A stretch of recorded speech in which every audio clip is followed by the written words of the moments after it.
What's up, everyone? We are back with another episode of the Trainman Report. That's right. 9 weeks ago, we came to you with the first episode of the Trainman Report, and y'all were like, what is this? 9 weeks later, we're still doing the Trainman Report, and you're probably still like, what is this? This is the show where myself, Holden Stephan Roy, and Alex Montagano get people focused on NDG-related news items. That's right. This is the localist news podcast that's popping right now in the Notre-Dame-de-Grâce part of the greater Montreal area, and it is our pleasure today to have Andrew Caddell on the show with us. Just a reminder that we are on YouTube, we are on Twitch, we are on Facebook. Make sure to follow, subscribe on your current platform, and just let us know what topics in the comments you want to see us talk about in future episodes. On that note, Alex, take it away with your intro. Thank you so much, Holden. Awesome intro as always. Want to remind all the people who are following on the show, you can make comments, and most times than not, we do respond almost immediately to them. So we do really appreciate feedback during the show. So we have a really substantial guest with us today, and someone with a resume that reads like very few resumes do. And his name is Andrew Caddell. He is the president of the task force that's currently in the courts fighting Bill 96. So he's going to talk a lot about that. But the thing that makes him special to me, and to I would suspect to all the listeners from NDG, is he is an NDGer. And is that right, Andrew Caddell? Can we call you an NDGer? Born in NDG at the Catherine Booth Hospital. Spent the first 5 years of my life playing in the playgrounds and in the area around Benny Farm. My family was the first family to move into Benny Farm in 1947.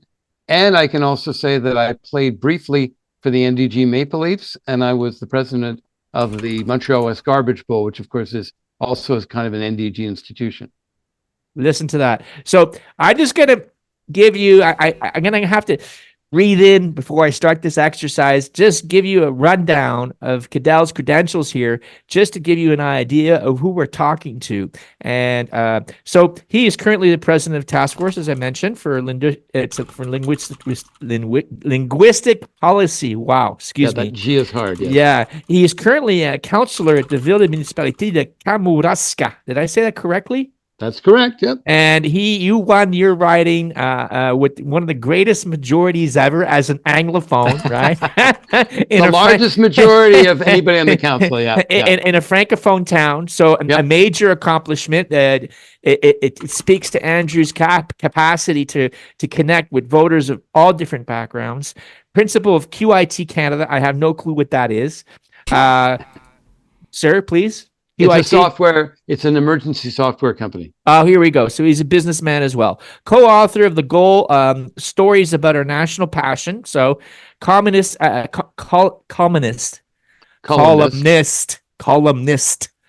At the Hill Times.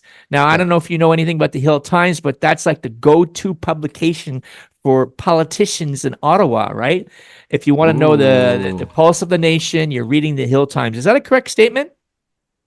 Actually, it's like the community paper for Parliament Hill, but it has about 25,000 subscribers, most of whom are MPs. Well, more than that, in fact, if you look at all the departments, public servants and cabinet ministers and lobbyists.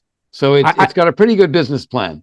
It's a CBC show, of course, and I was interviewed by that show, believe it or not, in the last by-election. It was one of the better interviews. It was a in-depth interview on the challenges the Anglophone community was experiencing in the province of Quebec. So I go on, former Foreign Service Officer at Global Affairs Canada. So you worked in the Foreign Office. Former information officer at the World Health Organization. I always like international organizations aimed at improving people's health. Former director of communications at Minister of Public Works and Government Services. Former director of public affairs at the Canadian Institute for Mining and Metallurgy and Petroleum. I just can't. See how sophisticated this guest is. He has all these posts with the word I can't pronounce. Yeah. Former town councillor of the town of Montreal West. So you were a Montreal Wester at one point in your life as well. We moved to Montreal West when I was 5 years old. I went to Montreal West High School for 12 years. People say, how could you go to high school for 12 years? And I said, I'd say, well, grade 8 was the best 5 years of my life. Amazing. But Montreal West had an elementary school that went from kindergarten to grade 7 and then a high school. So anyway, what happened in grade 8? What was her name, Andrew? Well, whatever. Sorry. Sorry. I relate to that. I relate to going to elementary school in Montreal West. It was a good time. Oh, really? Wow. Yeah, I went to Elizabeth Ballantyne School. Our rivals. My son went to Elizabeth North of the Ballantyne. tracks. North of the tracks. Yes. We're the south of the tracks gang. They're the north of the tracks gang. Former broadcast journalist at CBC Radio Canada. Former radio announcer, DJ, news anchor, news reporter at Newfoundland Broadcasting. Like, okay, there's a story there. That's in your origin story there, Andrew. Former reporter, news editor at VOCM. I have no clue what that is. CGAD, CKO, studied international relations at Carleton University, and studied journalism at Carleton University, and studied social sciences at Dawson College. So what I'm hearing is Andrew is the professional version of us. Sure. No, I'm just some guy. When we dream at night, we dream about being Andrew Caddell. No, honestly, those are some legit credentials where, like, there's a version of my life that's the career path I'd be highly interested in. I think if you took all that and offered me hair. Sorry. I think I might actually be willing to sacrifice it all. But on the other hand, I probably look like this because of all the shit that I've done. I'm looking for hair myself, Andrew. That sounds like a fun life. I have no plans to share. Back in the fun era of journalism. Oh yeah. My God, I can tell you so many. Well, no, I can't tell you so many stories. That's the problem. You can tell me off camera. So, Andrew Caddell, you're born in Catherine Booth Hospital. We've got that bit so far. You went to not Elizabeth Ballantyne. Montreal West High. Went Montreal West High, but there was an elementary school at that point in time that no longer exists. That high school, that elementary school. It's Royal West Academy. Yes, but is there an elementary school attached to Royal West Academy? I don't think so. No. I have no idea, actually. My daughter went there. I don't remember there being an elementary school. Do you know what's really funny? They when they built the elementary wing, and I was like 8 when they built it. Mm-hmm. They built all of the bathrooms for kids. So all of the bathrooms, like all the urinals, were for kids, and everything was small. Mm-hmm. And then when they made it into like a high school, they had to replace all the plumbing because everything was so far down and everything was so low. It was. I remember going there when I was at the garbage bowl, and I noticed that they had actually changed a lot of that stuff. Ah, that's interesting. Yeah. That's a good story. So, tell us. Here you are. You're living in Kamouraska now. There's a story behind that, of course, as well. So here you are. You're living in Benny Farm back in the day. Now, what I remember about Benny Farm, wasn't that government housing for like World War II vets? What happened was there was a housing crisis in the post-war era because all of the vets came back. And they brought with them, many of them brought war brides. And then there was, and there was just not enough housing to be able to accommodate all of them. Did you say war brides? Yes. War brides were women that they met in England or Italy or wherever, and they brought them back to Canada. And they started families. Now, in my parents' case, my mother actually waited 5.5 years for my father to come back, wrote him every day. He was in England initially, then he was in combat in Sicily and Italy, and came back in March of 1945 from Naples to New York, and then took a train from New York to Montreal. My mother and my grandmother met him at the train, and within 40 hours he was married to her. He arrived on a Tuesday and they were married on Thursday at 2:00 in the afternoon. Wow. And I understand she why. had waited I understand 5.5 years. I understand why. You don't let a woman like that go, and vice versa. No, exactly. Your mom doesn't let a guy like your father go either, because he waited 5.5 years too, right? Yeah. And the Sicilian campaign, that was not an easy campaign. No. He was very lucky. He was a gunner in the Royal Canadian Artillery. He went into the officer training in England, and so he went from being a private to being a captain. He was a lieutenant when he went to Sicily and Italy, and he was commissioned as a captain in the field for some of the things that he did were quite brave and what have you. And but the day that he came back from the war and married my mom, he said, "That's it. I'm out. I want to live my life. I'm looking forward." And that's what a lot of those vets did. And living in Benny Farm, there were some people that had PTSD. We knew that. There were a lot of amputees because you got in on the basis of how many years you served. And there were a number of people who had lost limbs of some kind. And for us, that was normal. And there were 800 or 900 apartments and 2,590 people, I think. And we lived there from 1947 to 1957.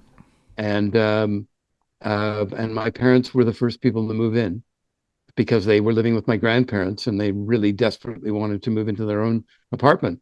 And I remember those years in Benny Farm being wonderful because we had this huge block.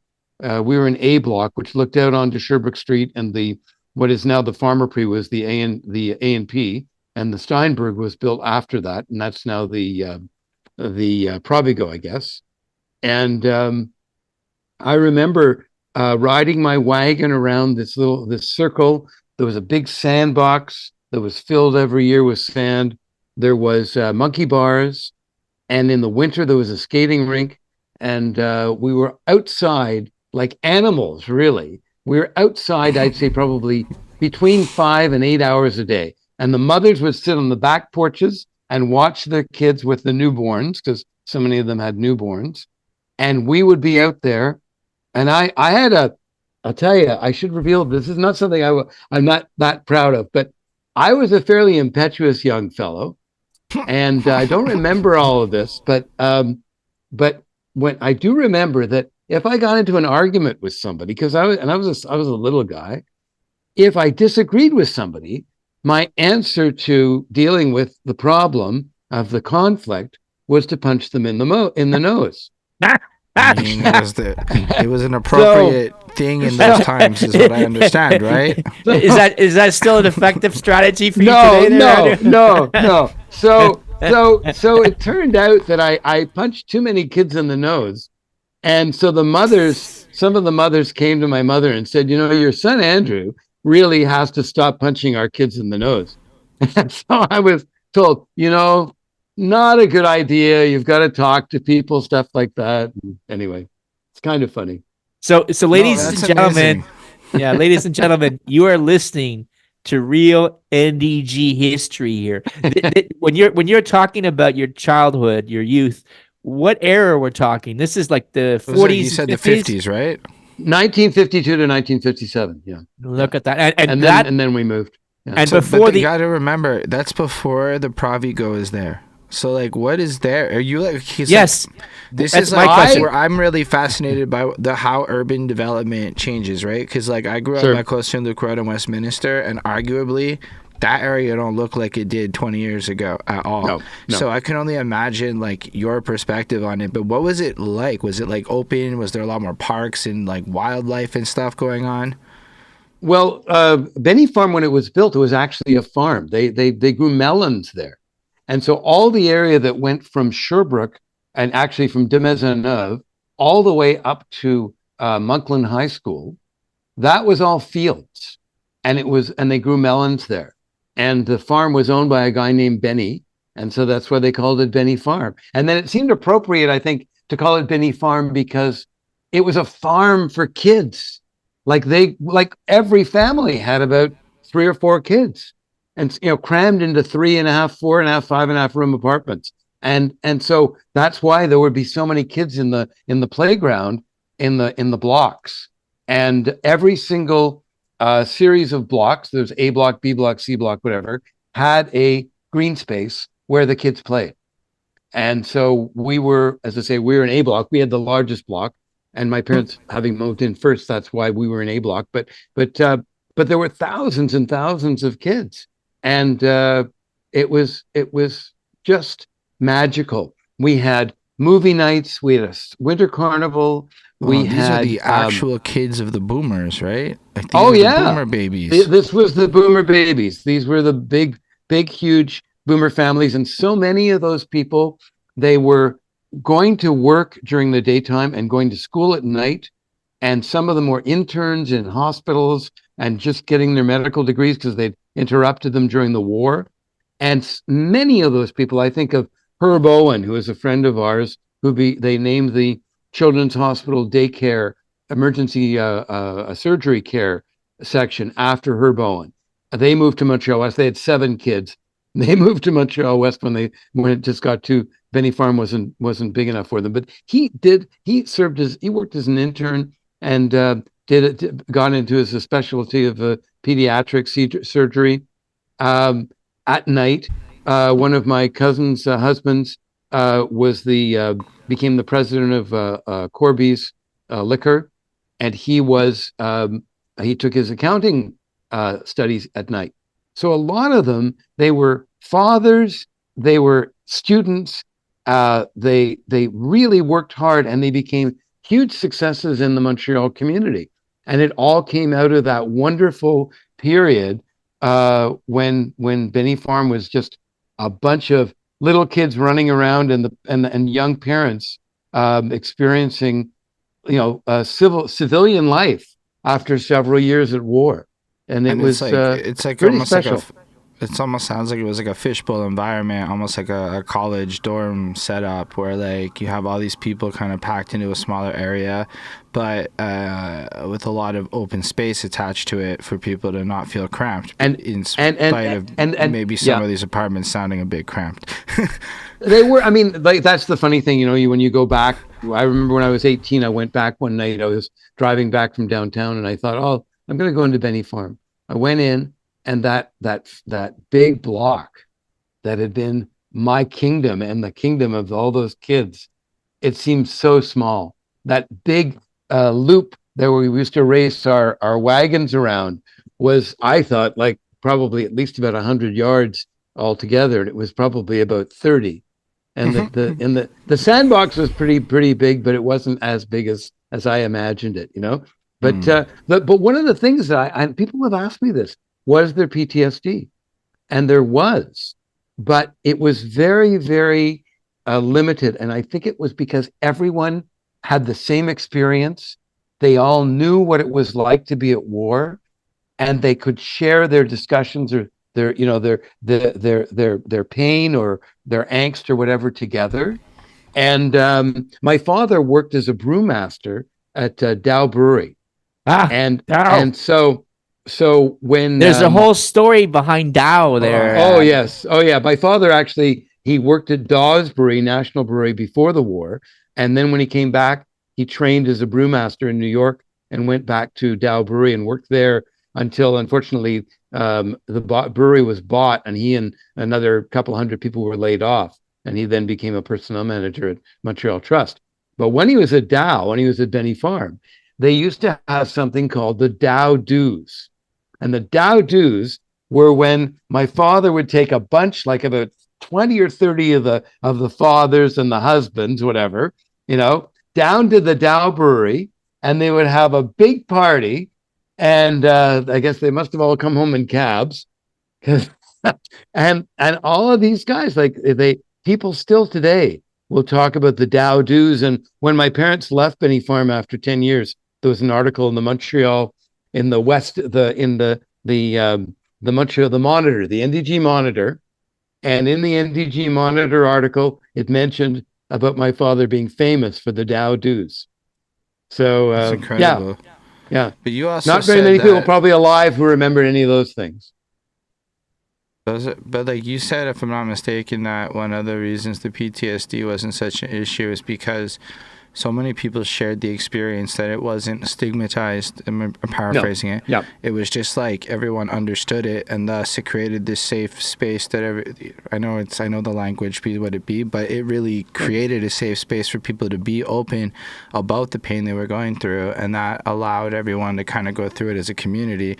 Whereas, if I'm not mistaken, in subsequent wars, the percentage of population that goes to war gets smaller and smaller. Thus, it becomes harder to open up about it because it's no longer such a shared experience. And I'm only highlighting that because I think it's a really interesting thing, especially with where mental health is as a conversation. Yeah. And I don't think a lot of us have been alive long enough to have even considered something like that. But you know something, but you know it's kind something, of like Holden? people. Yeah. Sorry, I gotta add. It's just like Yeah. it sounds to me like it was people were able to help each other heal, right, in a collective way. That, and another thing is that my father said, because I spent hours and hours. I've written about 38,000 words about his from the discussions that we had, and but what he said was, when we came back, we didn't want to look back. We wanted to look forward. We wanted to make a new world. We wanted to change the world from what it had been. And so they were all looking forward. And what's really interesting is that when he was in his 70s, after things started to slow down, my father started getting PTSD, got nightmares and things. And so he was told by a friend of his who was a vet, well, you should go to this guy who's a psychiatrist. He specializes in this. So he went to the guy and he said, oh, I have so many of you guys. You're all in your 70s. You're now retired. You're not doing anything. You're getting the nightmares. He said, it's completely normal. And if you want to come and talk to me for every couple of weeks, that's what we'll do. So that's what he did. And after about a couple of months, he said, I feel pretty good because I don't feel like I'm, as you said, Holden, he wasn't stigmatized. This is something that was quite common. And they put off that sort of feeling that way because they wanted to move forward. And I think also living in a community like that where everybody had the same focus, I think that's probably what helped a lot. That's a great. Thank you for sharing that with us, because one of the takeaways I get from this conversation I'm having with you is the power of community, and I think NEG is an awesome place, continues to be an awesome place, but I think that as a takeaway, I guess I to our listeners and to myself, a takeaway is that what can we do like to build a sense of community, connect with our neighbors? And I think that, having that sense of community is empowering for us. So because we can do things together and accomplish collective goals together. And I have to be honest, I feel that there's been kind of a disintegration of, the sense of community. We've become more individualistic, more separated from each other via technology or whatever the case may be. And also children, when you have a lot of kids running around, it connects people because parents, right, have to manage these kids, and kids play with other kids. And, parents, I have a lot of friends at this point in my life that I have because of my kids. So thank you for sharing that with us. But back to your origin story. There's so much more to say. You're talking about your dad. So here you are. You're in your wagon. You're punching kids in the nose. And hey, I was the wagon champion. I was the 5-year-old wagon champion in Benny Farm. And I was the fastest wagon. Okay, so and here we are, Andrew Caddell, and then tell us more. Like, what happened in the sandbox? Is like you always talk about the sandbox. Were you in that sandbox? What do people do, right? Because you gotta understand, I grew up in the Nintendo era. Since I've been alive, there have been video games. So like, I try sometimes to fathom. Like I talked to my grandmother, and she kind of described growing up on the farms back in the 30s and stuff. And I'm like, man, she just worked. That's what she did when she was a kid. So it's like, what did people?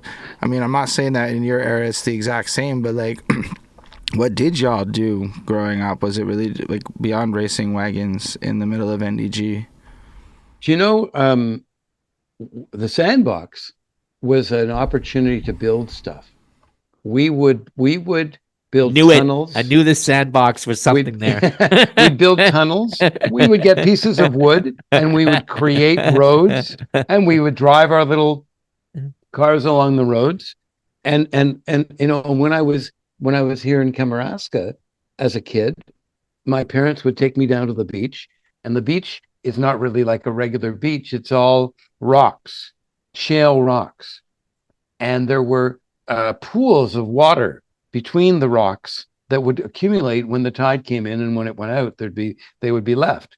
And so I had these little boats that I would float in these little pools, and the pools were connected from one to the other.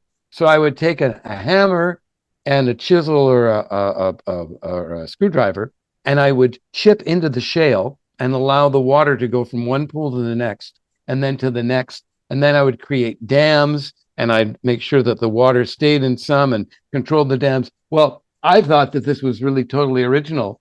And my mother was, we used to call these little pools the Caddell Lakes. And my mother was walking along the beach one day, years later, and saw this fellow standing over one of these pools. And she said, I see you're looking at the Caddell Lakes. And he said, no, these are the Scott Lakes.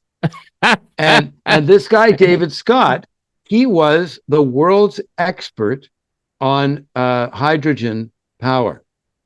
And he had grown up, spent his summers in Kamouraska, and had been an engineer, hydrological engineer, and had started his, where he was inspired to become an engineer by doing exactly the same thing that I did with the chisel and the hammer, and creating the dams and putting the water so that it would go from pool to pool.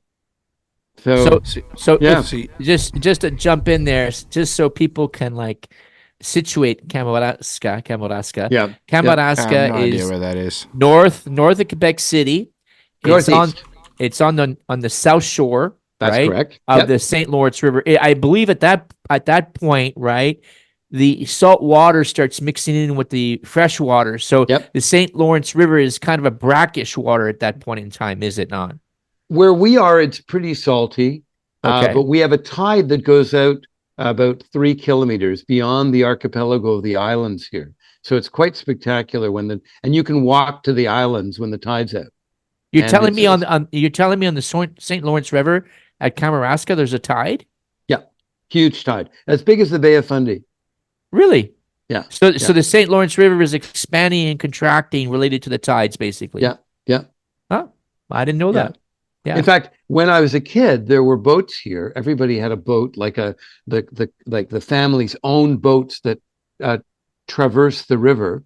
They were called goélettes, and the goélettes at that point were shipping pulpwood to the mills in Lamel Bay, Murray Bay, Rimouski, Sept-Îles, places like that. And so they would pick up the wood that had been cut over the winter, and in these huge trucks, they'd come and they would dump them into the holds of these goélettes. And when the tide came in, because they would do it, they were flat bottom boats, they would fill them up while the tide was out, and when the tide came in, they would then float off to go to the mills. And there would be sometimes 4 and 5 boats at the wharf. And the most amazing thing was, there we were like little kids. The trucks are rolling by us to dump the loads. We would be standing there like about maybe 5 or 10 feet away from the boat while the truck is loading all this wood into the loads. Today people would be going, "Oh my God, keep those kids away from that." But that was our life. We just, we had the total freedom to do anything we wanted to. It's interesting because I'm looking at the map and I see Kamouraska, and I've never been to Kamouraska, but maybe I have. You're always invited. The door's open. But on the other side of the river is Lamel Bay, and I have been to Lamel Bay. Yep. Lamel Bay was an upscale sort of cottage country for rich Montrealers, if I'm not mistaken. Is that correct? Correct. Yep, that's correct. And Americans. A lot of very wealthy Americans, the Cabots, the Lodges, the Tafts. Yeah. But why there? Why Lamel Bay? I never understood that. It's so far from Montreal, Quebec City.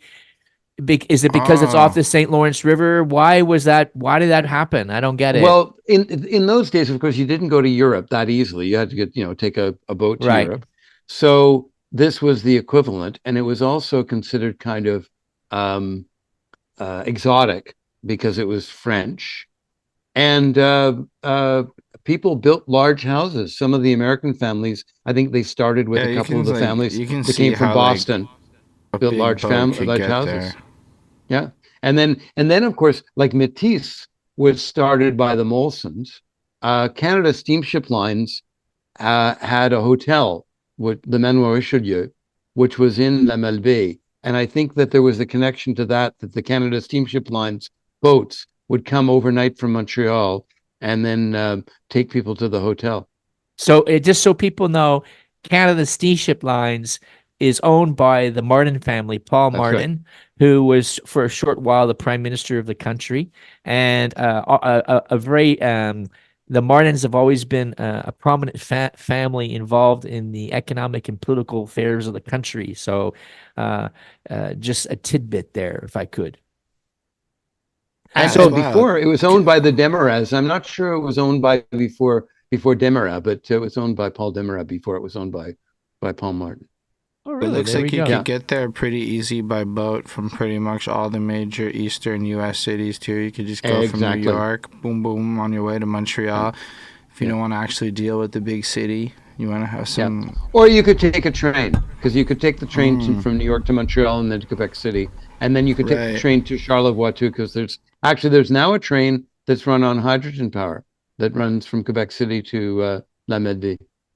Is that the same train that stops at that ski hill? Yes, that's right. It's at Yeah. Le Massif. It was Massif, built that's for Le correct. Massif. Yeah. So, but again, back on Andrew Caddell Yes. and Kamouraska. Kamouraska. Yeah. Yeah. Why Kamouraska?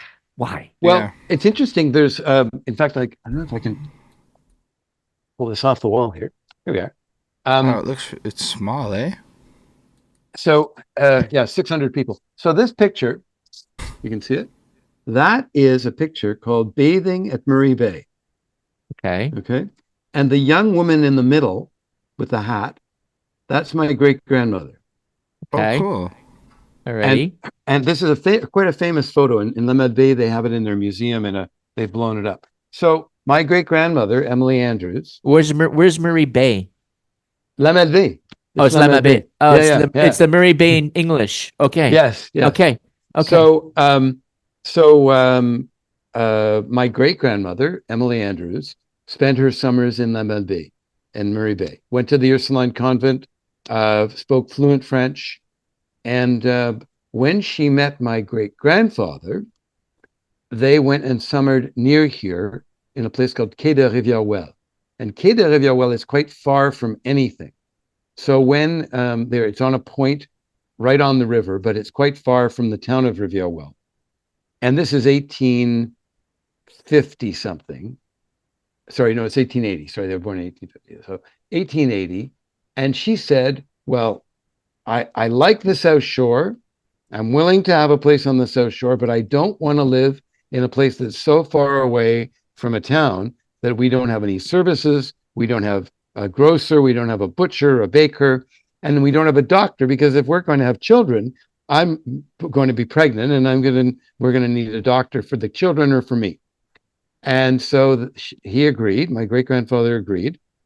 And so they went to the next town, which is Saint Denis, which was not on the river, and there was really nothing appealing there. They were in a caleche probably. And they went to the next town, which was Kamouraska, and they found a house that they liked, and they rented it, and then they bought it. And that was 1884, and that's the house that I'm living in now. There's our origin story. Yeah. And my mother, how did your mother find her way in Montreal? well, my mother lived in Quebec City, and when her parents moved to Montreal, my grandfather became general manager of a textile company in Montreal, and which is now condos, Belden Corticelli. She moved with them. I'm going to pause you for a second. Yeah. To the listeners, younger listeners who may not know, Montreal was a major, massive fashion center and manufacture production center for clothes. Yeah. We were like renowned internationally. Schmata business. Yes, the schmata. My father worked in it. They call it the needle trade.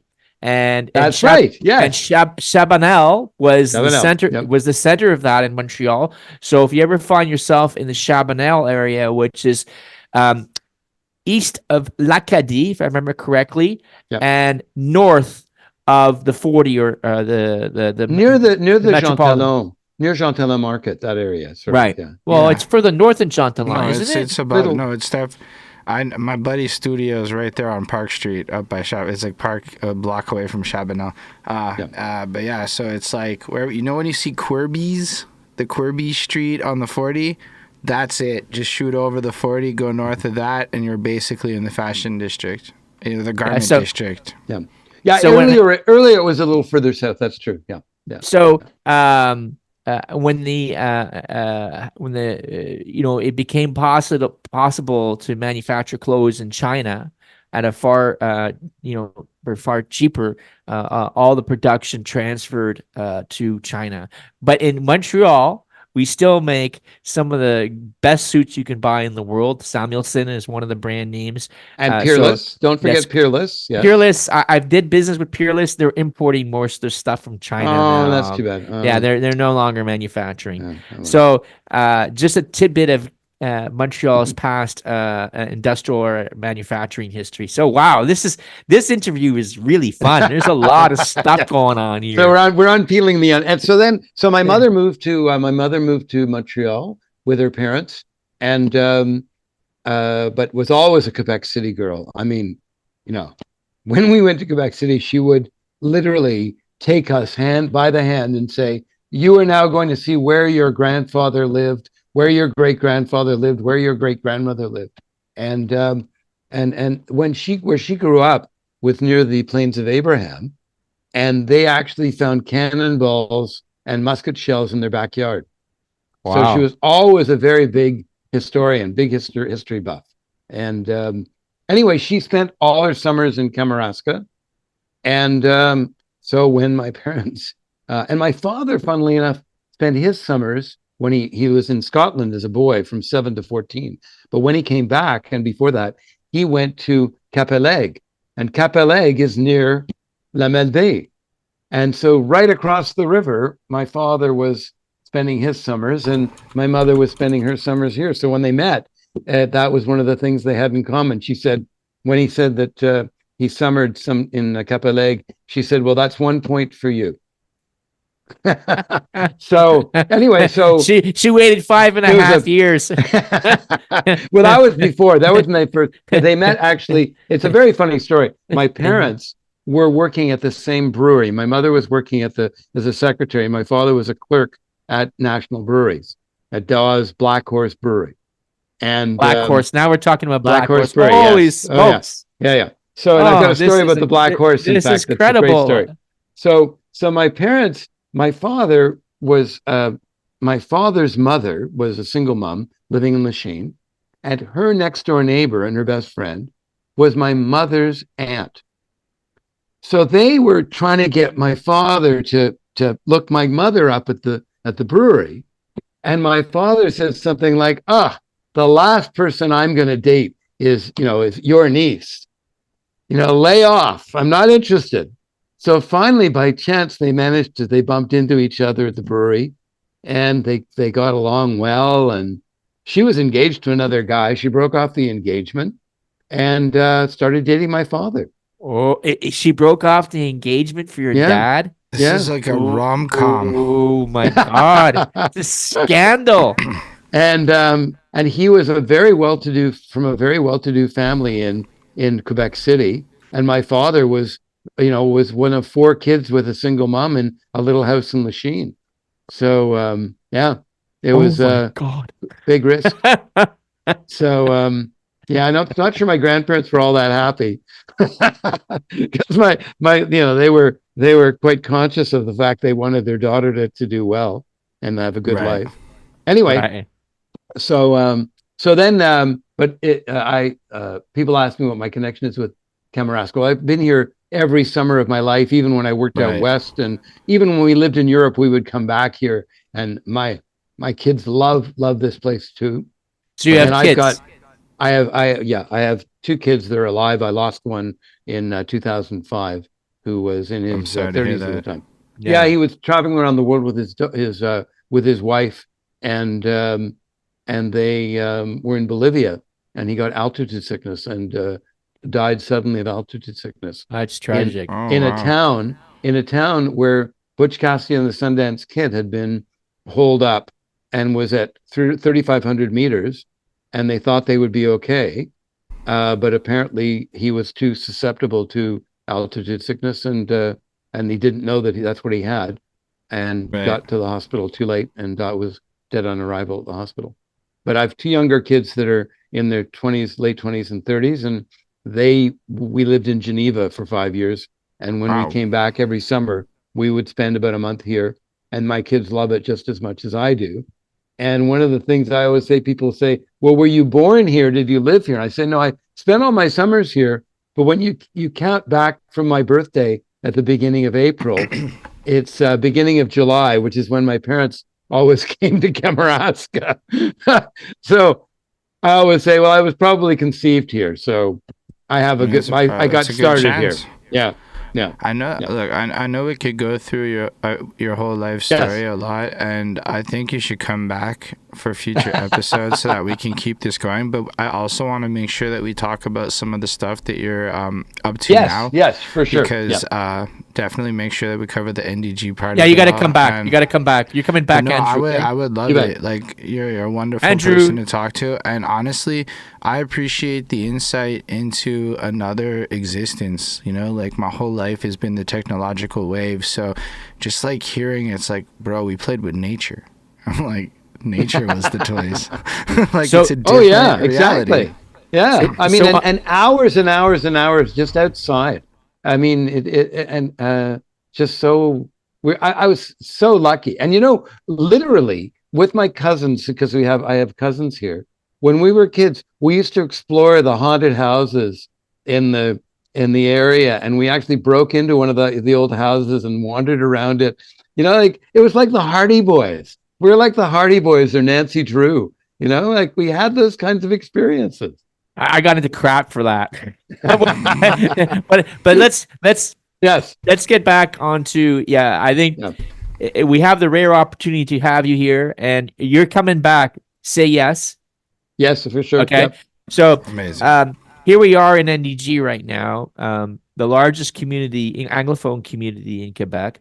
I really, I'm always kind of like cautious or reluctant to get into these linguistic divides that seem to be constantly separating us as a community. Alex, you bring it up every province. week.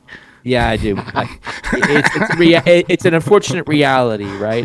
And but I think it crosses questions of just French linguistics, French and English, and you're very active right now in Quebec, specifically as it relates to Bill 96.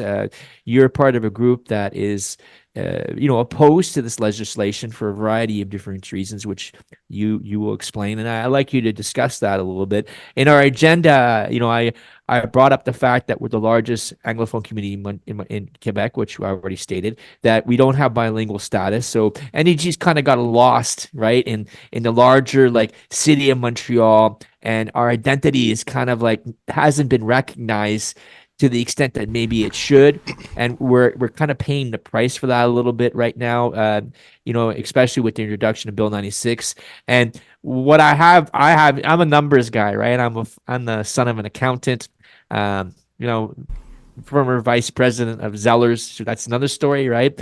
And when I crunch the numbers and look at the demographic trends as it relates to CDNDG, it's pretty disturbing to see what happens when the government starts imposing legislations like Bill 96 and prior to Bill 101. Bill 101 was the first shock wave, right? We had this major exodus, right? Now we're kind of in the second phase. And I'm very, very concerned about the future of my community, the future of my family. So enough about me, Andrew. Talk to us about, Bill 96, the task force, what you guys are doing, and how we can support you. Yeah. Well, the task force was formed as a group in 2021 as an alternative, in a way, to a lot of the organizations that had existed before, which were mostly institutional. We wanted to represent individuals because we saw there was a sort of a space that, where that we could fill, where there were individuals that were not being supported or recognized, and we wanted to be a real grassroots organization. Can I And ask who also, we is? the Task Force on Linguistic Policy, when we came together, it was a number of in fact, the original name was some long title, and I kind of said, well, we got to shorten this to make it something that people can understand. So so there were a number of people that were involved in it. I was approached by a guy named Colin Standish, who is now the leader of the Parti Canadien, the Canadian Party of Quebec, and my roots back in these sorts of issues go back to when I was invited to a meeting in 1976 of community leaders that eventually became Alliance Quebec, and I was living in Newfoundland at the time, so I didn't really get a chance to really participate in the first years of Alliance Quebec. But eventually, when I came back to Montreal from my travels across the country, I ended up being on the board of Alliance Quebec and very active. So this was something that I was quite familiar with, and I thought, well, we want to be a relatively moderate group. We want to prove that we are bilingual, that we are speaking out for people who need our support, but that we are very much integrated into Quebec society. And I think we've succeeded in that. What I like to say about the Anglophone community of Quebec, and you could say that about NDG as well, we may not share the same history, but we do share the same institutions, the same values, and the same and the same language, and because NDG and the Anglophone community is it's not necessarily a melting pot, but it is a huge mosaic of people from all around the world that have come to this place, Quebec and Montreal and NDG, to live, to prosper, to educate their children, to do all of those things, and to sort of treat people as if they're, I don't know, in some way inferior, or that they don't recognize the reality of Quebec, is just unfair. And so what we've done is we've asked people to tell us how they're affected by Bill 96, and we've put together a court case with 6 plaintiffs. I'm actually one of them, whose lives have been affected in very negative ways by the elements of the parts of Bill 96 that some of them are the most egregious. But we've now collected over 20 new, not plaintiffs, but new stories of people whose lives have been negatively affected by the bill. And what we need to do is we need to tell the Quebec government and the general Francophone population, not just enough is enough. You don't realize, first of all, who we are, and you also don't realize how this law is having an effect on people's lives. And then the third thing that I'm always saying, which I keep on trying to get through to people, and especially in the Francophone community, that 80% of the Anglophone community of Quebec is fluently or is bilingual, is able to carry on a conversation in French. Absolutely. At different levels. The other 20%, whom people say, oh, you're all Rhodesians, you're all don't speak French, whatever. That other 20%, they are Indigenous people, they are visible minorities, they are the elderly, and they are the rural poor. These are not Westmount millionaires. These are people on the margins of society who are not. There's definitely some urban poor in there too. Oh, there's lots of urban poor, but those are among the visible minorities, the elderly. No, I mean like some Indigenous population, middle-aged white people that are not quite. Yeah, but really, speaking to that, sure. Speaking to that, Andrew Caddell, I always, when Tula, I don't know if you know Tula, she's a columnist. Of course, yeah, I love Tula. Yeah, she did a recent column that was just awesome, talking about identity politics and how Montreal is like kind of this mosaic. You speed a kaleidoscope of people from all the rainbow. We are the rainbow. It should be a center of tolerance, and we're getting bogged down in this intolerance, right? And when I hear the she had this backlash against it, obviously from the standard nationalist columnists and the press. And it's almost like the Anglophone communities typecast as like these English people that came over the boat from England, imposed this kind of like rule over the French and subjugated them. And yeah, sure, there was exploitation that happened, absolutely. But when I look at my history and the community in which I share, the people that I share my community with in that history, I don't see I don't see that. I just see we're a dynamic community that has Irish, Scottish. Look at me. My father was Italian. My mother was French Canadian with Irish. Like we were a community that contributed to the city of Montreal. We helped develop it, the Lachine Canal, the cradle of industrialization, right? And that's my perspective. But you said something that I'm sorry to but you said we may not share the same history, but it's all to me. It's like, it is the same history. We were here together as a community. We helped build Montreal together. The French, but the history arguably not all the English communities share what you just described as a history point. Like, you're not describing the Jamaican population's history. You're not describing a lot of other Anglophone communities. When I say when I'm saying about our collective history is that we all together collectively, right? Because there was the Irish, there was the Polish, there were the French, there were the Scots.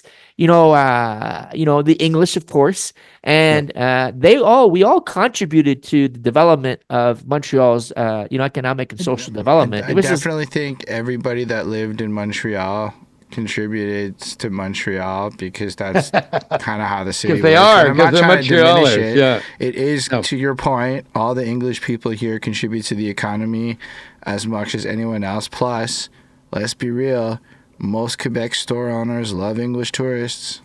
They just do. It's just a fact. There's the occasional weird story, but usually those aren't the store owners. Those are random Quebecers that are just kind of being weird with it. But English people definitely contribute, and there was obvious signs of detriment when the English exoduses have taken place over time that have hurt Montreal and Quebec's economy. And now we're in an interesting place. I actually have a friend in the entertainment industry who registered an entertainment company in Quebec and is getting a lot of flack from the government because her content is focused on English. And they're like, honestly, almost peer pressuring her out of the province in a sense, like, go register in Ontario and do your operations out there. And she's like warning us, don't register here. Go register in Ontario and just operate here. Because it's actually easier as an Anglophone to do that, to register your business to another province, pay taxes in another province, and then just operate out of Quebec. But back on that comment, Andrew, may not share the same history. I know you have a reason for saying that, so I want to hear what it is. Well, I look at it and I think, my family is originally from Quebec City, very much integrated. Everyone was always bilingual. It was kind of a rite of passage that you spoke French, you learned French. And then you compare that to somebody who arrived in, let's say, 2010 and who came from Hong Kong. And, very, very different. You look at somebody who, even the families that came in the post-war era, the Poles, the Italians, the refugees from the war. There were so many people who, they can't say, well, my family moved here in 1900 or they moved here in 1800. They came relatively recently. They all made a huge contribution to the community and to Quebec and Canada. There's no question. But in terms of their personal history, they have their story. Right. And so, but we do share all those other things. And so, I mean, and let's face it, I got to say, when I went to CEGEP, one of the greatest gifts that I received was making friends with people that came from Rosemount, that came from the Point, was that were Montreal not less from connected Boudalil. back then? like as you say that, it makes me like, because like, you know, we got buses and metros and all that stuff now, so it's relatively simple. But like back in the day, was it just hard to get to Rosemount from Benny? The wagon only could go so far there, Holden. Do you know? Like, I'm not trying to be facetious there. It's just No. You're spot on. There was an expression that we used, and that you can ask people. The bay on St. Catherine Street was Morgan's. Was Morgan's department store. Okay. Before my time. Okay. And of course, you know, some people had been to Schwartz's. Not a lot of people had been to Schwartz's, but some people had. And but so when we were growing up, and even our like parents, some of our parents' generation, they would say, "Oh, that's beyond Morgan's." Ah. Okay. So geographically, there was like Morgan's and West. That was kind of English Montreal. But beyond Morgan's was Terra Incognito. So That's the wild, unknown eh? land. The unknown land, right? I have- so Go I ahead. dated a Andrew's moved girl. up to Montreal. You're dating a So girl, yes? I dated a girl at Dawson who Okay. looked like Natalie Wood. She was stunning, gorgeous, funny, smart, all those things. And so she lived on Rosemount Boulevard, 2810 Rosemount Boulevard. So Your wife doesn't know about this, does she? Oh yeah, no, she does. She actually went to law school with her. She went to law school with her. Okay. Anyway, so she 2810 Rosemount Boulevard. I say to my mother, "How am I going to get there? Because I'm going to drive there. I'm going to borrow my dad's car, drive out to Rosemount."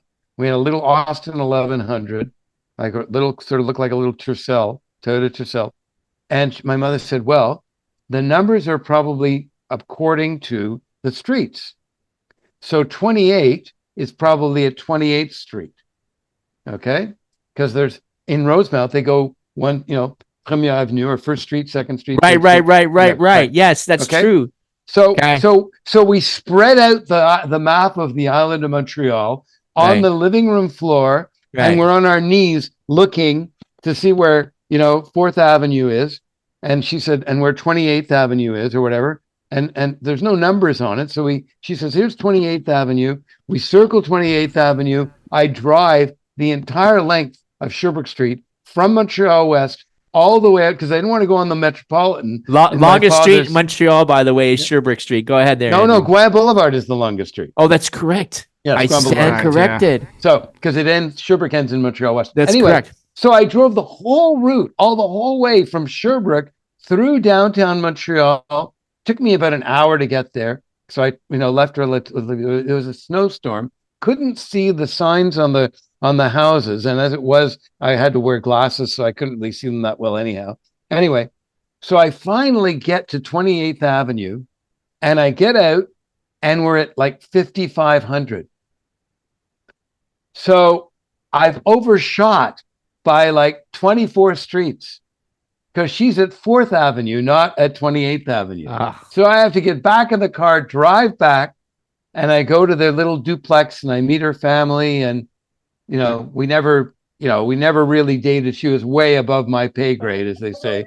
But she was, we became But lifelong you still friends. tried to reach the top, right? Like punch yeah, to the nose, yeah. right, Andrew? Yeah. I mean, I look back, and I was actually not bad looking then, but I certainly didn't feel I was equivalent to Natalie Wood. She was a Okay. combination of Natalie Wood and Audrey Hepburn. Okay, so That's little gorgeous. interruption in the programming Yeah. here. A little message to the youngums, and that'll include you, Holden. There was a time in the world before Google Maps existed, right? Right. I'm having used so Paper much. maps. Google I'm Maps. having so Paper much fun maps. with this. I can't. If you had to go someplace, right, you had to take out this big kind of map. It was quite large. You had to They were unfold massive. them. Massive. You had to unfold them. You got to figure out how to get where you want to get. And then there was the problem of addresses, figuring out exactly where the address was on the street. And Yeah. the problem is these maps after a while, because you were folding them and taking them apart, Yes. they would start to rip along the seams. Yep. And they would almost turn into like an accordion, you know. And you're trying to fit the pieces back together to remember, to figure out where you're going. Or where the fold was where you were supposed to be going, and you couldn't find what the street was because there was a hole in the map. Yeah. And then remember, Andrew, there was street guides. It was like a book. The Lovell Street Guide. And you would look in the back in the index for the street. It would tell you what page to look at it. You go to the page and it would give you the information. And in the first 2 pages folded up to a bigger map to give you kind of a macro view of the city. Then the little pages. I remember I was a sales representative on the road in my car, and I had like one of those for Toronto, Montreal, Ottawa, Quebec City, and I'll just say, I remember when they sold those at the gas stations. So there we go. So you're not that young. Yeah. Anyway, so I was just saying that the one of the great benefits of going to CEGEP was meeting people who were from a completely different background from what I was. And I think when you look at NDG, one of the great things about NDG is that there have been, like, people from all around the world have come to live there or are living there now, and people get along, and they work together, and they share experiences together, and they've got wonderful institutions. I think it's unfortunate when that is kind of used against them in a sense, in that the borough mayor says, well, we have, I don't know, 25 languages that people speak on a regular basis in NDG. Well, that's true, except for a lot of those people, the language that they use in common is very often English. Yeah, that's French, but it's very often English. And so really it should be operating in that way, recognizing that common language. Yeah, the Filipinos, their common language of commerce, of communicating in the community is English. Same thing for the Italians. I remember I was at a meeting they had here about the floods in NDG, and there was a lot of people from the Italian community there, and they were getting upset because they're saying, we speak English. Why isn't the information being provided in English? And what happens in the politics of Quebec, right? They say, they're doing the, determining the Anglophone population by mother tongue. And that's not, to me, it's not a correct reflection of, what the real language people are operating in. For example, the Greeks, the Italians, the Anglophones, of course, the Irish, all these people, and a large portion of the Jewish community. English to this day. Like, let's be real. If you walk into government stuff, it's one thing, but go to a store or a restaurant and watch how they don't say bonjour to you. I'm sorry. Well, I don't get that experience. I get a lot of people. I don't know. Maybe I look French because of my incredibly good looks or something like that. But I just complimented the Francophone community there, and there you go. But once I speak English, they go right into English. Oh, he's an Anglophone. I've never had a problem operating in English with the people. Whatever the signs and the language on the walls, it might be different these days, more and more. But like, realistically, NDGs operates in English regardless of what Quebec wants. Absolutely. But except but the problem is that should be recognized, I think. And yes, right. Because the city of Montreal, you've got a mayor who's fluently bilingual. You have many of the people who are executives are fluently bilingual, but they fail to recognize that there is a significant community, which, I mean, I would argue Côte-des-Neiges and NDG are two separate communities. They really should never have been merged.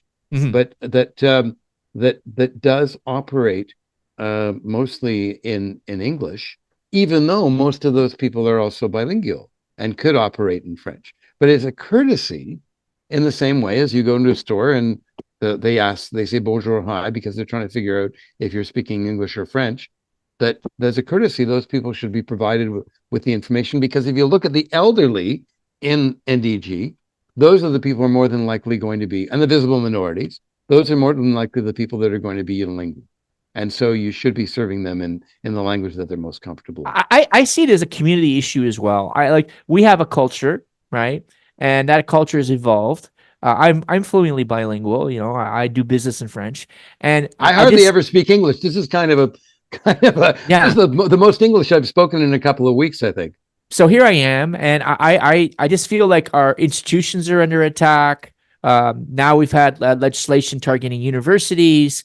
The government is now imposing restrictions on adults, like Quebec adults, at what college they can go to, CEGEP they can go to, and to me, it's like I just feel there's this constant onslaught, like that is in essence is to me is an attack on the cultural institutions that are really, like, if you look at Dawson or John Abbott or Vanier these days, you really can't call them Anglophone institutions anymore. You go there and it's really like, it's the United Nations, right? And sure, English is the common language of instruction, but you're in the halls, you hear French. I remember going about 10 years ago to refresh my carpentry skills, and like all the students are talking in French to each other. A lot of francophones go to English CEGEPs to improve their Especially when language. the police tech program's in an English school, so all the French kids go to Abbott because there's no other option for police but to go And to that. yeah, and I just think it's like, I think it's really, I cannot believe that in this day and age, we're having a government dictating to people what they can or cannot do, where they can or cannot do as I adults, as just I 18 just years old. actually find it problematic when it really comes down to the government's willingness to communicate effectively with people. Like I went to that recent bike path fiasco where the city was presenting technical reports on their study of stuff, and like it really just wastes time on ultimately taxpayer dollars to have to do the presentation in a language and then repeat all the information when the English people are like, well, I didn't understand what you said, so answer my question now at the end. It makes question period take an excessive amount of time, and it's just like highly inefficient. And when it comes down to like specific like bureaucratic principles or political nuances of reports and studies and stuff, it's jargony. It's not like regular language. It's the kind of language that you need, honestly, like a real degree, even if you grew up French, to understand. Not just regular French where you can communicate it all, but having experts, you need a translator the second you bring an expert in. Experts never know how to talk to regular people at public things.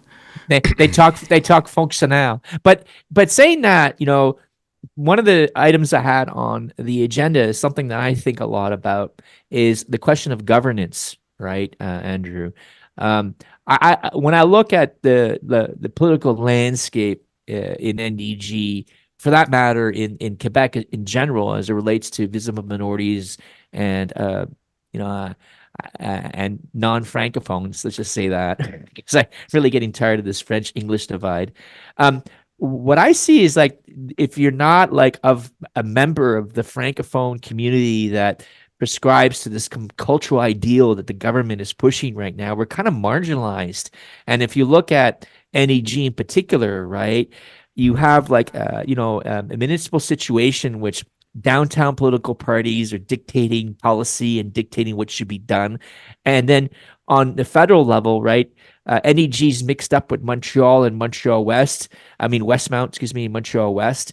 And on the provincial level, right, you don't really get a sense that our representatives at any level of government, being municipal, federal, provincial, are really working for the constituents, the local needs. We're always, how do you say, uh, we're always placed in this situation where we have to feel insecure about who we are and our place in Quebec society, and we have to try harder, right, to like satisfy the collective demands of what we should be. This is kind of my sentiment and feeling right now. What do you feel when you hear me say something like that? Well, first of all, I think that some of the new members of the National Assembly, I like Desmond McGraw. I've known her since she was like 16 years old, and then one of those kids that you constantly saw her in the NDG monitor doing something special. I think that it's very difficult for the representatives in Quebec City to express what it is that who they represent, because one of the problems of having our capital outside of our largest metropolis is that and my mother came from Quebec City, and I love Quebec City, but it is a fairly parochial place. Very. It is unilingually francophone. It is not that multicultural, No. and so therefore it doesn't. The people who live there and work there and bureaucrats there don't really completely understand the nature of what it is to live in Montreal, especially in urban Montreal, like They don't an know urban what area apartment buildings are. No. Well, they do. I mean, there's lots of apartment buildings in Quebec City, No, but it but still is. I It's was not just it's a shocked. different sort of. Yeah. There's a lot of sprawling houses and really narrow Oh, streets. you know, Narrow streets. yeah, yeah. Well, it's funny. I was a journalist at the National Assembly in the 70s, and I lived on Grande Allée, and my aunt lived just down the road on Grande Allée. But what I discovered was, you idealize Quebec City a lot. I mean, it's a lot better now than it used to be. But when I was there, uh, we called the old town Disneyland because it's a very, very small portion of the actual city. And then outside of that were suburbs that went for miles and miles, mostly around Laval. And a lot of them didn't have any trees because they cut down all the trees and then replanted trees. So so it's like a big open, wide wasteland. And then below the upper town was Lower Town. And Lower Town was very grimy and gritty and working class, and even had a pulp mill in the middle of it, and so very industrial. And so that part of Quebec City that most people come as tourists to see was a tiny fraction of what Quebec City was really about, which was the urban sprawl, the bureaucracy, and the poverty in the Lower Town. So it's changed a lot, but it's still, there's no way that they can really fully understand what it is to live and work in NDG, and therefore or even the West Island or Westmount. So the members of the National Assembly that are representing our community, they have quite a hill to climb when it comes to trying to explain what they're trying to do for their constituents. And then they've got on top of that, they are members of the Liberal Party of Quebec, which has really not defined itself in a really an adequate way to be able to be a real challenger for to take on the reins of government, because they've lost their way over the last several years, thinking that they should be an equivalent to the CAQ, or they should be like the Parti Québécois or like Québec Solidaire, when really the formula that's always worked for the Liberal Party is to support the economy, to work to grow the economy, to get people jobs, and to make sure that there's stability so those jobs are there, to make sure that people's human rights are respected, and that especially that the Anglophone community feels fully integrated in Quebec society. And they've lost their way. They've lost that message. I'm hoping that at some point they'll go back to it. Yeah, but saying that, if we look back at Robert Barassa's, tenure as premier of the province, he's the one who invoked the notwithstanding clause, right, for Bill 101. And, I think that, and I agree with you, but I think I'm going to stick my finger in a little bit in the Liberal Party of Quebec's ribs a bit, because they're trying to play both sides of the field all the time, right? And I think that's getting them in trouble, right? They want to present themselves as nationalists, but at the same time, want to present themselves as the federal party and the protector of minorities in Quebec. But sometimes those two visions clash. They can't reconcile each other. Them as very much not handling that Red Square protest very well, which is back when I was young, and I don't know, didn't they take away our right to protest without telling the police ahead of time because they couldn't handle the protest? So all I know about the Liberal Party is they're the people who fundamentally deaded the ultimate forms of free speech in our province. Yeah, that was a dark period. We had the government cracking down on protests. The Coderre administration had passed legislation that you couldn't protest with a mask on. Remember that stuff? And remember the panda guy? Remember the panda mascot who got arrested and contested that?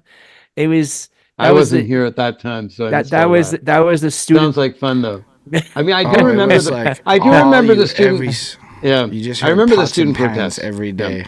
Yeah, I know. I mean, I think, having studied in Ontario, because I did my degrees at Carleton, I would have loved to have been able to pay 1/3 tuition or 1/4 the tuition of what I paid at Carleton. And I think a lot of people in Quebec just did not understand what it was like to what their fees, their tuition fees were like in comparison to the rest of the country. And I mean, and when I was first a student, I was having to raise $4,000 or $5,000 to be able to be a student in Ontario, and tuition fees were equivalent in Quebec. But then things changed, and they kept them low. So back on the governance Yeah. issue. Sorry, Anyway, I'm gonna get back Sure. on that. Okay, so here I am, like I'm a resident of NDG, part of the borough of NDG, and I'm feeling kind of marginalized and kind of like excluded from the political process. This is kind of my sentiment and feeling right now. I really don't feel the system works for me, right? Doesn't work for my family, doesn't work for my kids. I feel like I'm always in this position where I have to rationalize my existence to the authorities. And I feel that there's like this collective, we're all, as a community, we're experiencing this psychosis, this collective, how do you say, neurotic insecurity about our, who we are, what our place is, and what our cultural, like, what's my identity now, right? Who am I? Am I a Quebecer? Am I a Canadian? Am I Montrealer? Right now, I'm really at the We're Montreal historic phase. Anglos. That's what we are. Yeah, but am I historic Anglo? My father's Italian, my mother's French Canadian. I got Langlois, I've got Potvin and Lapierre, right? And like I relate to what you were saying earlier. When I was a young man, or young boy, we used to travel out to the East End to visit my Uncle Charlie, we call him, but it's a Charles Lapierre, and it was a different world out there. It was very different. There was really a division between East and West. It's not so bad as it used to be. Beyond Morgan's. But exactly, but all beyond Morgan. But it's just beyond Mount Royal now, because I'm telling you, people don't really go past Mount Royal Metro. You get off at Mount Royal and you go back to Saint Laurent. That's so my son lives around the corner from the Mount Royal Metro, by the way. So saying that, right? Like, forget it. I'm sorry, a little side distraction there with the East End. Saying that. Like, how do we get ourselves out of this, like this kind of like between a rock and a hard place? I don't really see an avenue forward. I see like we're stuck in this political environment in Quebec, where, like you said, our affairs are being managed by Quebec City, is kind of disconnected with the city of Montreal. Then the electoral map in Quebec that favors the regions over the urban economic engine of the city of Montreal. Yep. Then you got NDG, NDG, part of the city of Montreal, and there's like this drive by nationalists and also the current city administration to francisize the city of Montreal, and then on the federal level, right? The federal parties are all trying to pander to nationalists so they can get in a majority, so they can rule the country. So I there's only curse words that I can really use to describe where we're at as a community in in this country, in this province, in this city. I hear you.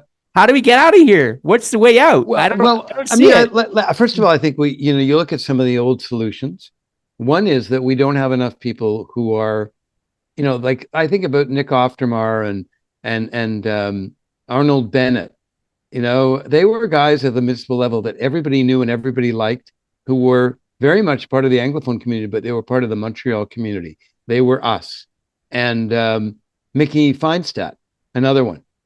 Great people who were very, very devoted to Montreal and were very smart and highly regarded in the Francophone community. So that's number one. We need to find those kinds of people that are going to get out there. And who knows? Alex, you might be one of those guys. I mean, really. Right. No, I'm Trainman. I see a lot of Nick Oftermar in you, I like the drink. But no. Not that Sorry, Nick. Not that part of Nick. No, not that part of Nick. No. So and then the other thing is that You know, when What about Holden, man? He's our rapper, Alex, Manalio. There you Alex, go. let him talk. Alex, All right, let sorry, him talk. sorry. So there's we need people who are willing to step up to the plate and be prominent and accept their role in the community. That's number one. Number two, and they can't just be our elected officials. Can you define what their role in the community means? Well, that they are willing to be kind of gadflies. They're willing to speak out.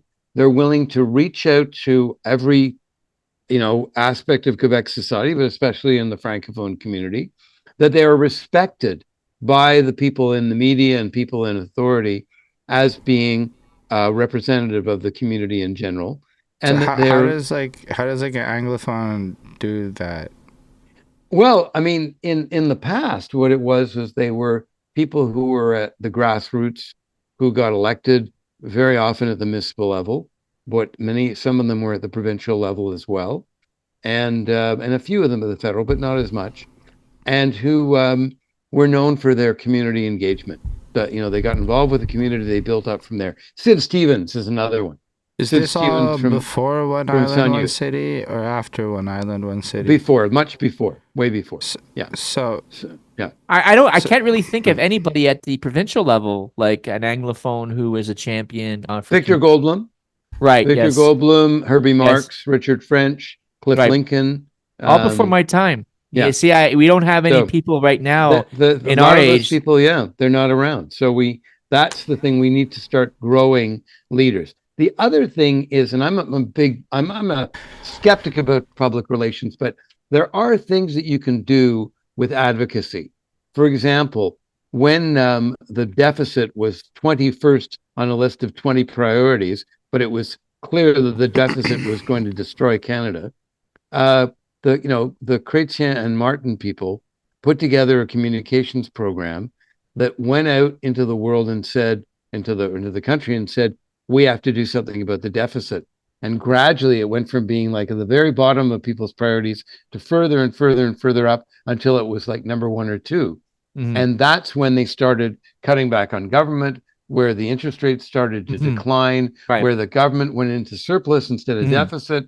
And we had a booming economy. So that was because there was a mindset of people that this was something that was important. And another time, we had real problems with our military. We weren't spending enough.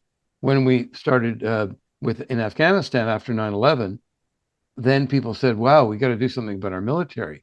So it's the same sort of thing. I think we have to change the dialogue. We have to change what the way that people understand the English, French, allophone community dynamic, especially in Montreal, so that people will understand, Francophones especially, will understand we are not a threat.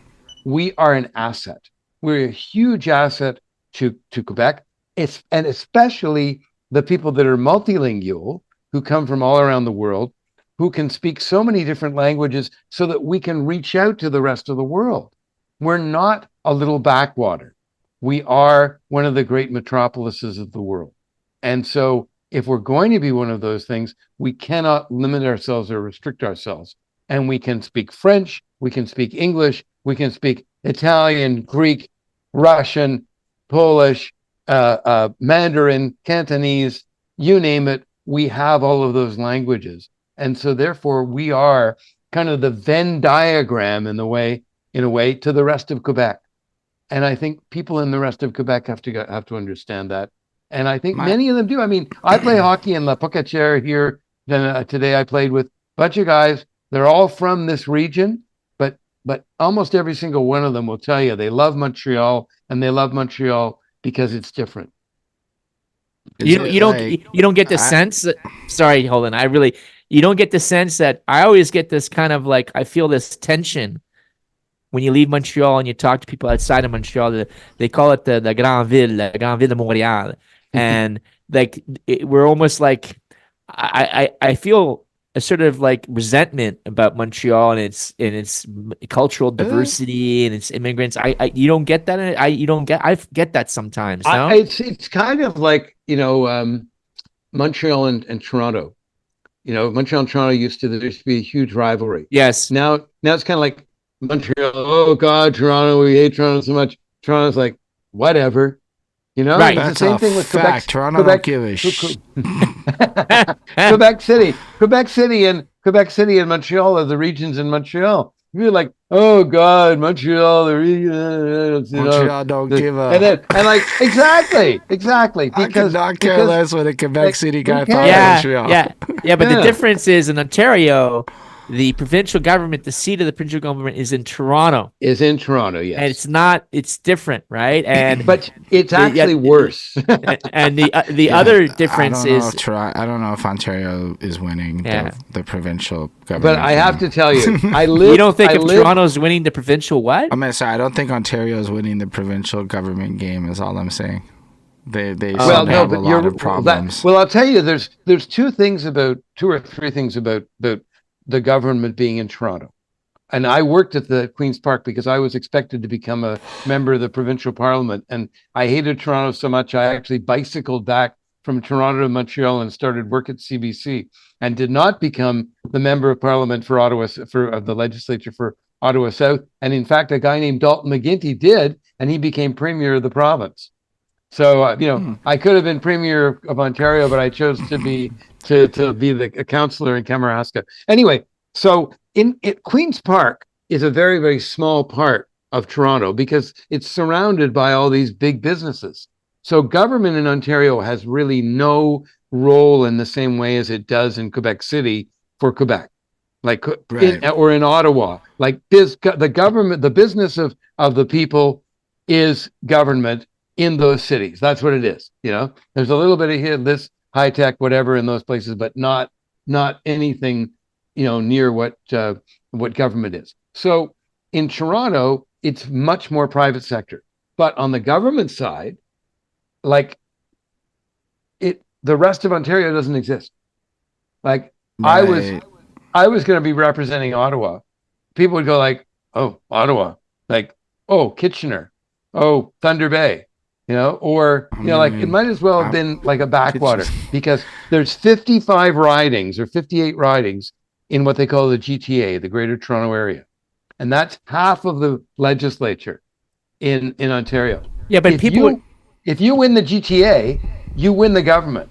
So so that's all they care about. And they don't care about the rest of Ontario. Whereas in Quebec City, they care about Quebec City and the regions. Montreal has a quarter of the seats in Quebec City. So it doesn't have as much importance. So that's the difference of having, your capital in the big city. But people will argue, and I would argue the same. I agree with that argument that because that Toronto has been is a focus of the provincial government, it's an economic machine for the province as a whole, right? And it sucks as a city. It consumes things, and the success and growth of Toronto has led directly to the development and growth of the province as a whole, because it's like you have this hub and it's just pulling everything in and consuming and creating and manufacturing, and it needs resources. It needs a variety of different things from the regions. And because of that, the regions have benefited from that. Whereas in Montreal, what happened is that because Montreal has a majority of Anglophones are in Montreal, and I remember a day, Andrew, you remember this day. I remember when I was a young man, Montreal was where it was at in Canada economically. Sure. Expo 67. We had the Olympics here. We had the Olympics here. We had in 76, if you remember correctly, the big O. I boycotted the Olympics because I was just so mad at Drapeau. Yeah. So we were where it's at, and that was lost. And I think one of the reasons why that was lost is because the city of Montreal wasn't a priority for the Quebec government. Other priorities were. I would just throw in that the people I know who live in small town Ontario don't exactly agree with you, because Like, I can back that up. My with a wife bit is of- from small town Ontario. Okay, so I can punch you in the Because nose later here's what about happens that. is a lot of the I'll take a things, cue from Andrew Caddell. a lot of the times when like a place like Brampton or one of these places has an economic boom, the people who are economically booming are not the locals and the residents and the people who grew up there. They're not the ones that came from there. They're like the imports, like the guys from Montreal trying to cop a house because they can't afford one here or whatever. So it ends up being a bunch of people immigrating into those cities who make the most economic benefit off of these plays, and it ends up actually hurting a lot of the smaller local communities. So it kind of has the inverse effect of like what happens in Quebec. So it just flips the problem from the city to the smaller towns and vice versa. Sure.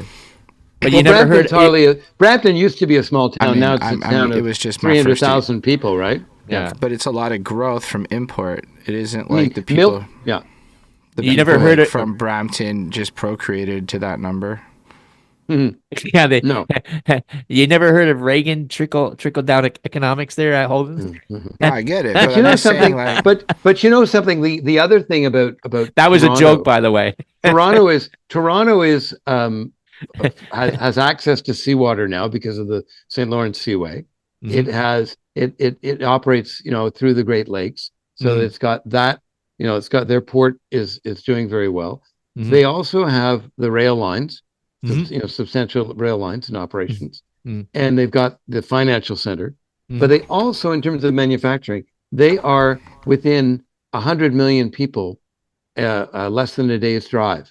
Whereas from Montreal, we're just that little farther away. Mhm. That it's a day's drive to New York and Boston, but Mhm. to get into the real heartland of The industry meat. in the States, that's a little further.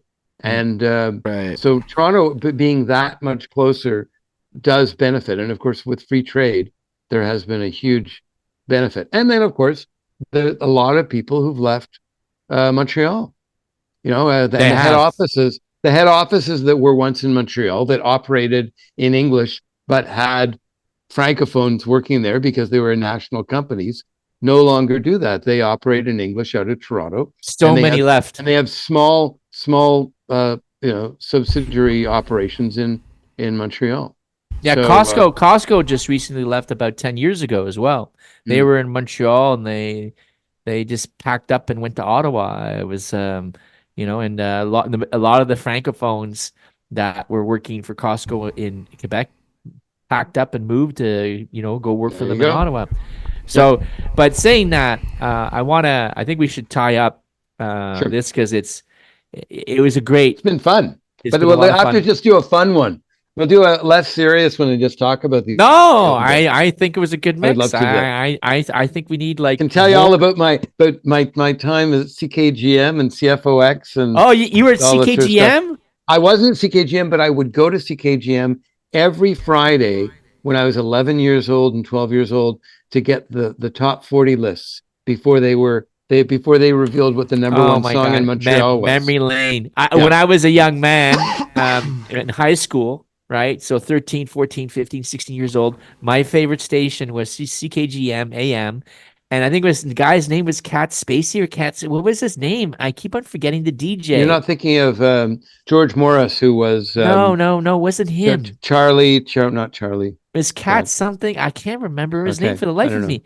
But I was saying that we definitely want you back, and you've already agreed, so we're going to hold you to it. Yeah, for sure. And I think my last agenda item, what does the future hold? I think that this is part of the future, before right? we do that, I want to point out that Andrew's basic point was basically what I was saying to you. We got to teach the people to become leaders and have some accountability in society, which was, that's something I've been pushing for pretty heavy on this podcast because sometimes, Alex will rant, and I'm like, okay, well, what do we do with that? I like to What's rant. the actual point like of trains the rant? Too. How do we actually create the next moment?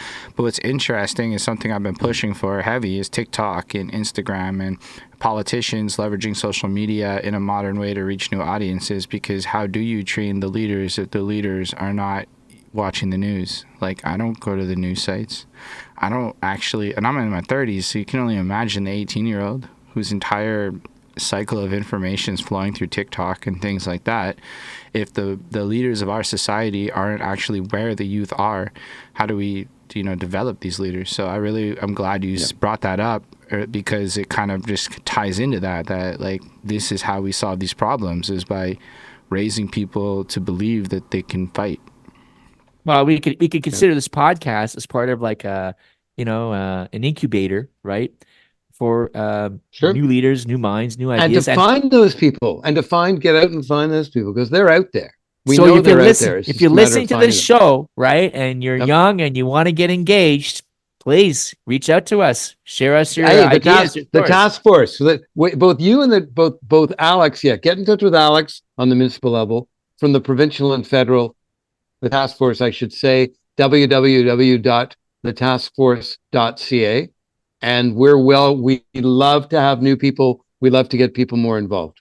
And saying that, I did run in the federal election, and my plan is to try to shake up the system again. So if anybody is up to like changing the perimeters in which we find ourselves in that doesn't really work for us, as we discussed in the podcast, please reach to any of Holden, myself, Andrew.